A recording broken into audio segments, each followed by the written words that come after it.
시청자 여러분 안녕하십니까? 주민수입니다. 항상 강령하십니까? 자, 여러분들 중동 이스라엘 소식을 계속 접하고 계실 건데요.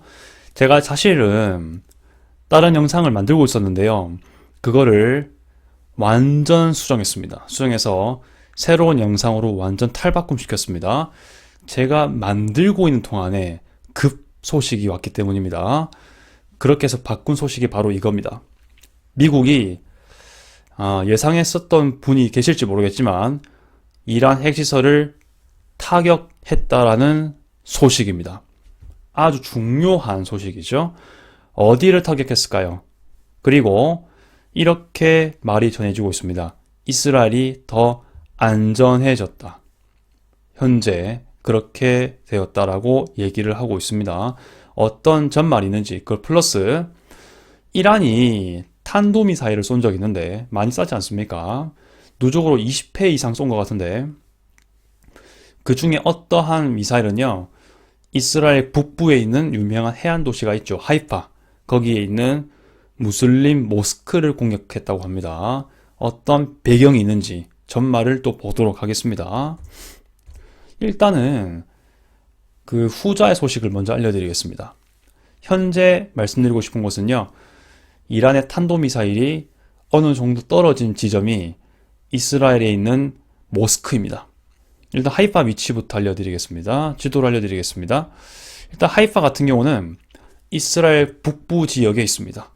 조금 더 올라가면은 아크레라는 역사 도시가 나오고요. 조금만 더 올라가면은 레바논 국경이 나옵니다.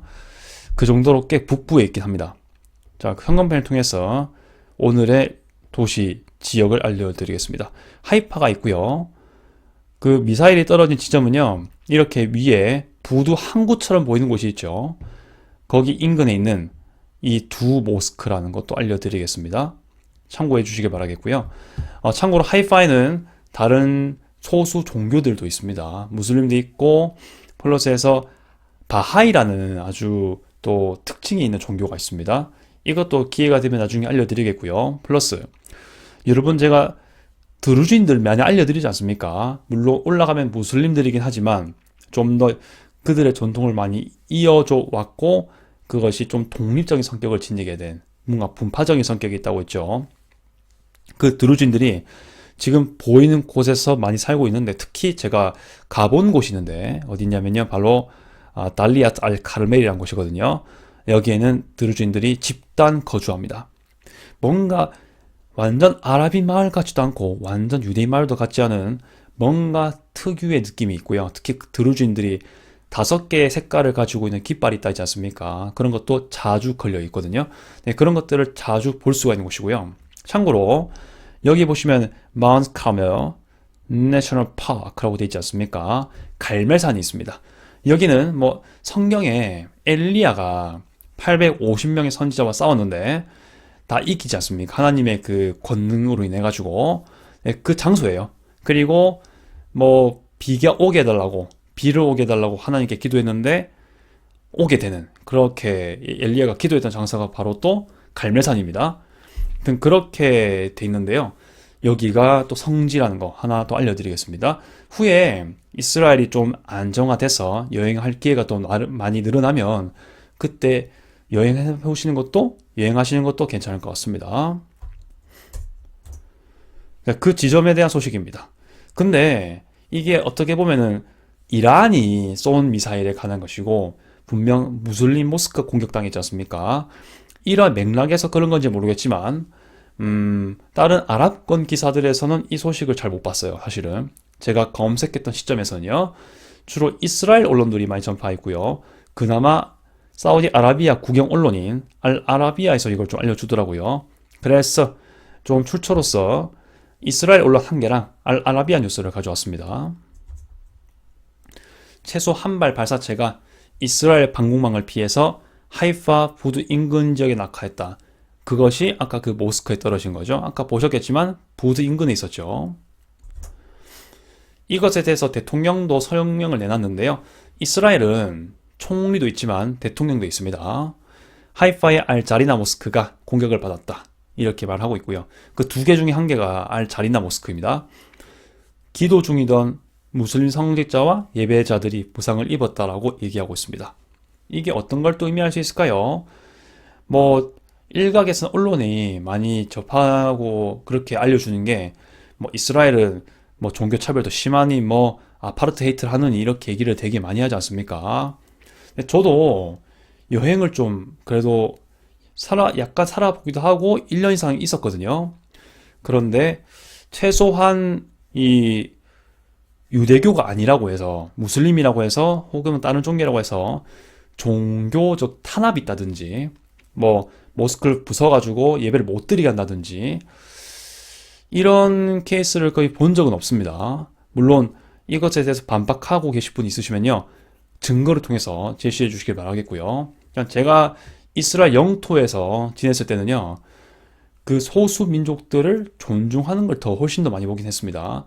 제가 드루진들 마을 살았던 곳, 그 사는 곳, 그것도 여행해봤다 했지 않습니까? 평화로워요. 네, 그렇게 얘기를 할 수 있는 거. 아무튼 이면적인 거 혹시 자세히 알고 계시는 분 있으면 꼭 증거를 통해서 같이 한번 댓글 부탁드리겠습니다. 저는 이제 제가 여행했을 때 느낀 것들을 얘기한다는 거, 1년 이상 살았을 때의 그 느낀 점 얘기했다는 점 알려드리겠습니다. 최소한 제가 봤을 때는 소수 무슬림 포함해서 드루즈 포함해서 바하이교 이런 것도 포함해서요, 그들의 종교는 비교적 자유롭게 할 수 있는 그런 나라라는 걸 제가 좀 느꼈거든요. 아무튼 그렇습니다. 그래서 기도 중이던 무슬림 성직자들, 뭐 텔아비브라든지 그 해변가를 가시더라도요, 해가 지고 뭐 아무튼 무슬림이 기도해야 될 시간대 자유롭게 카페트 끼고 기도하고 있습니다. 그 근처에선 또 뭐 비치 발리도 하고 막 그러더라고요. 유대인들이 그런 걸 꽤 많이 봤습니다. 아무튼 이제 그런 얘기 좀 볼 수 있을 것 같고요. 오스만 제국 시대에 건축했다, 이것을 얘기하고 있습니다. 뒤에 나오겠지만은 18세기 후반이거든요. 한때 이 이스라엘 팔레스타인이었던 지역이 이땐 오스만 제국이 영역이 통치했던 시절, 그런 시절이 있지 않습니까? 그때 지어진 모스크라고 한번 강조하는 것 같고요. 오스만 제국은 시아파가 아닌 수니파 무슬림이 지배했던 나라입니다. 중동이 크게 그 당시에 두 가지로 나눠져 있었는데, 첫째는 수니파 중심의 오스만 제국, 그리고 시아파 중심의 다는 아니겠지만 대표적으로 사파비 왕조가 있습니다. 현재 이란이 지금 그 영역을 차지하고 있죠. 하이파에서 첫째, 둘째로 오래된 모스크가 각각 공격을 받았다, 이란의 탄도미사일에 해가지고 이렇게 되고 있고, 좀 더 첨언하겠습니다. 이란의 탄도미사일을 쏘았는데 이게 만약에 모스크를 의도적으로 정밀 타격한 거라면 종교적으로 탄압하는 건가, 종교적으로 피해를 주는 건가라는 생각이 될 수도 있죠. 어떤 논란될 것이고요. 이게 의도가 아니라, 정밀 타격이 아니라 그냥 이제 뭐 목표가 없는 타격이라도 하더라도 어쨌든 civil area, 그러니까 뭐 시민이 살고 있는 곳에 쏜 건 맞지 않습니까? 아무튼 그런 면에서도 비난받을 수 있다는 점이죠. 둘 중에 어느 것이 되든 간에 일단은 피해를 주는 건 맞고, 일단 뭔가 여지가 되는 것이라는 거, 논란의 여지가 될 것이라는 것은 한번 생각해 볼 필요가 있는 것이긴 합니다. 또 알려드리겠습니다. 좀 더 이스라엘 언론에서도요, 물론 아까 내용도 전파했고요, 많이들. 근데 좀 더 이 모스크 역사를 더 다루고 있더라고요. 알 자리나랑 알 사기르 모스크인데, 전자 같은 경우는 1761년, 그리고 후자 같은 경우는 1775년에 완공했고요. 1901년 때도 역시 오스만 제국이 있었던 시기입니다. 그때도 확장했는, 이렇게 얘기를 하고 있는데, 무튼 모스크 역사가 짧지 않다는 걸 강조하고 있는 것 같습니다. 그리고 이러한 모스크들이 이스라엘 정부가 세워진 이후에도 잘 유지가 되고 있는 것도 같이 언급하고 있는 걸 내재하고 있는 것 같습니다.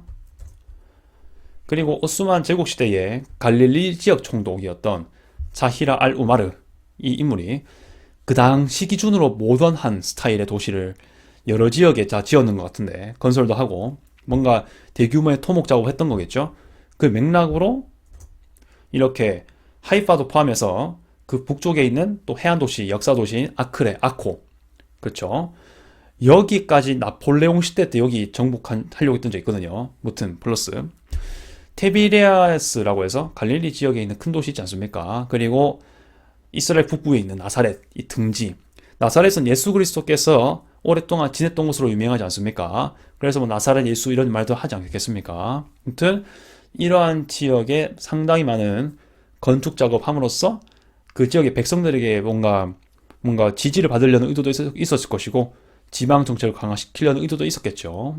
무튼 이러한 맥락에서 이 하이파에 있는 두 모스크가 지어진 것이죠. 오스만 제국 역사를 보여주고 있습니다. 자, 아무튼 중요한 것은 이스라엘이 이란의 탄도미사일 공격을 받았는데 이렇게 모스크에서 떨어지더라. 꽤 고의적이든 비고의적이든 간에 일단은 이란이 뭔가 비난을 받을 여지가 있다는 것이죠. 자, 그것에 대해서 한번 조명해봤습니다. 워낙 이스라엘이 팔레스타인에 대한 공격을 한다, 뭐 이란에 대한 공격한다, 이런 것에 대한 조명이 많이 되다 보니까 상대적으로 이러한 조명이 좀 덜 되는 듯해서 제가 이 소식을 가져왔습니다. 다음 소식 넘어가겠습니다. 오늘의 또 중요한 뉴스겠지 않습니까? 예상하셨던 분이 있을지 모르겠지만 미국이 이란의 핵시설을 타격했다라는 소식이 방금 들려왔습니다. 제가 다른 내용 가지고 영상 만들어 오고 있었는데 그거를 과감하게 정정하고 없애버리고 이걸로 바꿨습니다. 물론 관련돼 있습니다. 자, 어디를 공격했냐? 정말 중요한 시설들 있죠. 포르도, 나탄즈, 이스파한 세 지역의 핵 시설을 공습했다라고 돼 있는데 특히 나탄즈도 어렵지만 포르도 같은 경우는 산지에 있고 그 깊숙이에 있는 핵시설이거든요. 그렇다 보니까 미국이 가지고 있는 벙커버스터의 종류 중에 하나인 GBU-57/P 이걸 가지고 갈 수 있거든요. 근데 그거를 실을 수 있는 비행기가 B2랑 B-52 이 두 개가 유일한 걸로 알고 있는데 이번에는요 B2를 쓴 걸로 알고 있습니다. 즉 쉽게 말하면 미국만이 포르도를 완벽하게 박살낼 수 있는 겁니다. 네, 그런 것들을 예상하고 저도 이미 지난 영상들에서도 알려드린 적이 있는데 실제로 지금 그게 운용되고 있는 겁니다. 네, 이건 트럼프 대통령의 발언입니다. 매우 성공적인 공격이었다. 즉 박살냈다는 얘기겠죠. 아마 후속 소식들이 들어올 건데 일단 그 트럼프 대통령이 일단 얘기를 하고 있습니다. 플러스 아마 이게 그 미국과 이스라엘에게 아주 각인될 문장일 거예요. 이스라엘은 이제 훨씬 안전해졌다 이렇게 얘기하고 있습니다. Israel is much safer now 이렇게 얘기했다고 합니다. 플러스에서 한국 시각으로 일요일 오전 11시 지금 제가 찍고 있을 시간에는 이미 지난 시간이긴 이게 하지 않겠나 모르겠는데 이제 곧 진행되겠네요. 네, 트럼프 대통령 대국민 담화 발표 예정이다 이렇게 전해지고 있습니다. 이게 업로드 될 시점에서는 이미 발표를 하고 있을 거긴 한데 일단은 뭐 제가 받아온 소식에 의하면 그렇다는 것이죠. 지금 악시오스가 들고 왔는데 이 악시오스를 원문을 보시면요 이 지금 기사 자체가 속보라고 알려주고 있습니다. 이전 대통령은 이런 움직임을 피하려고 했었죠. 어떻게든 평화 협상으로 하려고 했고 심지어 트럼프 대통령마저도 이렇게 하려고 했었습니다. 군사적 옵션을 가지고 있지만은 이거를 안 하려고 했었죠. 최대한 협상을 통해서 해결하려고 하고 발 빼려는 의도였겠죠. 그렇죠. 하지만 그 상황이 매우 긴급한 건 맞는 것 같습니다. 이스라엘 관리 쪽에서는 어떤 한 명입니다. 트럼프 행정부가 미국의 이란 공습에 앞서서 이스라엘에 통보했다고 하네요. 이번에는요. 그걸 공공연하게 지금 밝혀주고 있습니다. 서로 이제 서신 교환, 정보 교환하면서 이런 것들에 대한 얘기를 계속 해왔다라고 알려주고 있는 것이죠. 또 다른 이스라엘 관리에 의하면 B2 스텔스 폭격기가 이번 공습에 투입되었다. 아니나 다를까 이렇게 얘기가 되는 것이네요. B2 중심으로 해서 이것이 GBU-57을 탑재할 수 있는데 이것을 이번에 실행에 옮긴 겁니다. 제 영상을 꾸준히 보셨던 분들은 이것의 위력과 그 중요성을 이미 알고 계실 거라 생각하고요. 왜 이스라엘이 미국의 도움이 필요한가에 대한 해답이 여기서도 있는 겁니다. 원래 미국은요, 얼마 전만 하더라도 향후 2주 안에 이란이 결정해라라고 발표했었는데 그 사이에도 계속해서 공격 준비를 가속해왔다 이렇게 얘기를 하고 있는 겁니다. 그리고 B2 스텔스 폭격기 사실은 제가 이 소식을 준비하고 있던 거였거든요. B 스텔스 폭격기가 지금 해서 미국 미주리주에서 출발해서 캘리포니아에서 공중급유기를 지원을 받아서 태평양 건너서 괌까지 갔습니다. 네, 거기서 이렇게 왔는 건데 뭔가 그렇게 제가 소식을 전하려고 했는데 벌써 공격을 했다네요. 이란 핵시설을. 그런 식으로 시간이 참 그때그때마다의 급박한 게 있다는 걸 보여주고 있습니다. 아무튼 여러 대가 태평양 건너서 서쪽으로 갔는데 제가 만들 시점에서는 어디로 간지 모른다 이렇게까지만 전파됐었는데 이제는 공격했다까지 소식이 전파되고 있는 겁니다. 이용했던 벙커버스터 이겁니다. 플러스 미국의 참전 여부를 놓고 정말 직전까지만 하더라도 차이가 존재했다고 합니다. 그건 뭐 저도 많이 알려드렸죠. 그랬는데 그 사이 급박한 일이 있었나 봅니다. 트럼프 대통령은 끝까지 협상하려고 했던 것 같습니다. 이란과 직접 접촉을 해가지고 비밀리에 협상을 하려고 했던 것 같아요. 이스탄불에서도 어떻게 회동을 시도하려고 했던 게 있는데 그때 중재자는 에르도안 티르키 대통령이었습니다. 그렇게 하려고 했었는데 하메네이는 워낙 항전의식이 강하고 계속해서 포기 안 하려고 했죠. 그리고 실제로 회담을 승인받지 못한 곳에 있고 연결이 부재했다 합니다. 그래서 이스라엘이 이렇게 공격하고 핵시설을 파괴하고 있는 아주 급박한 상황에서 미국도 역시 결정을 내린 것이다 라고 판단을 한 것 같습니다. 자, 아무튼 여러분 소식 이렇게 접하고 있는데요. 여러분 생각 어떠하십니까? 이제는 앞으로의 이란 정부의 미래를 어떻게 생각해야 될 것인가, 이거를 좀 논의를 많이 해야 될 것 같고, 중동 소식이 어떻게 이어지고 있는지, 물론 확인 사살도 필요합니다. 지금 확실히 파기가 다 되었는지 후속 뉴스가 들어오지 않겠습니까? 그런 것들을 종합해서 좀 더 냉철하게 이 상황들을 파악해 나갈 필요가 있다는 소식을, 이런 주장들을 같이 해보게 됩니다. 무튼 대통령 차원에서 이렇게 얘기했던 건요, 분명 확실한 정보가 들어왔다는 얘기겠고, 이런 것이 분명한 것은 중동에 아주 큰 정세에 영향을 미칠 것이다 라는 거, 이란에 영향을 받았던 프록시들을 포함해서 그들과 교류했던 나라들도 분명히 큰 영향을 받을 것 같습니다.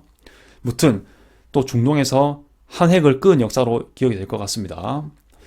무튼 이런 것으로 인해서 뭔가 또 정말 한호할 나라도 있겠지만 더 소롱 속으로 빠져들 세력도 있을 것이죠. 그런 것들도 생각해 봐야 되겠습니다. 무튼 끝까지 시청 감사드리고요. 이상 주민수였습니다. 아디오스.